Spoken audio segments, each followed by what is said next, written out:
do echo chambers and healthy biblical teaching have to do with each other? I'm Malcolm Cox, and this is a mini reflection for AIM UK and Ireland.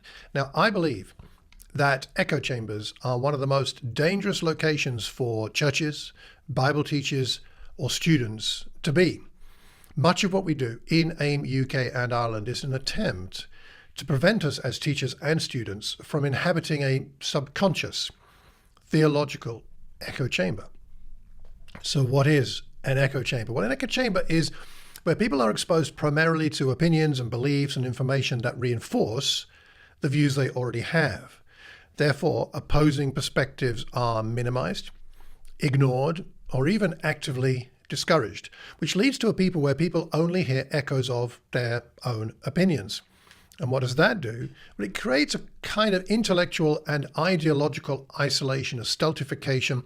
It prevents growth. It makes it hard to engage with different viewpoints and therefore to critically assess one's own ideas. How do we know if we're right unless we're willing to engage with other viewpoints? It doesn't sound like a good place to be, does it? To be in that kind of theological echo chamber. Yet many are there even without realizing it. It's especially problematic when it comes to our theological and biblical communities. Echo chambers stifle critical thinking, foster division, and lead to an unhealthy sense of doctrinal certainty. Confidence is one thing. Certainty, that's a little tricky. So we have to wrestle with that. And that's one of the things we try and do in AIM UK and Ireland. Without going into it, I'm sure that you can think of the classic people in the New Testament who lived in an echo chamber like that. And of course, it was the Pharisees. They had a limpet-like attachment to their traditions. They couldn't see what was right before them with Jesus, that he really was the Messiah.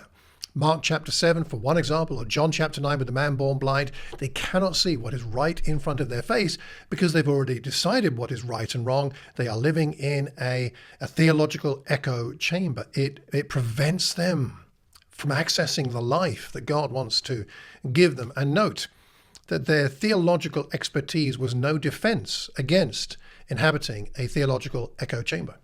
In the long run, church echo chambers foster isolation from other Christians and make it difficult to build bridges with those who have different views.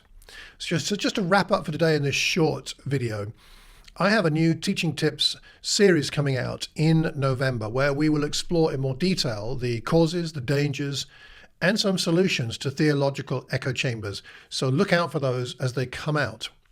In the meantime, might I ask you to consider a couple of things. Firstly, is there any evidence of an echo chamber in your church or your group? And if there was, how would you recognize it? I'd like to know your thoughts. So drop me a line. You can email me, courses@aimukandIreland.com. I'll get those. I'd like to know what you think. And if you find this video helpful or interesting, please take a moment to hit the subscribe button and the notification buttons and pass it on to somebody else who might benefit. And please consider joining us, if you haven't already, in AIM UK and Ireland so that you can hopefully escape any potential echo chambers in your life or vicinity. So look forward to seeing you in the next video. And remember always to aim high. Take care and God bless.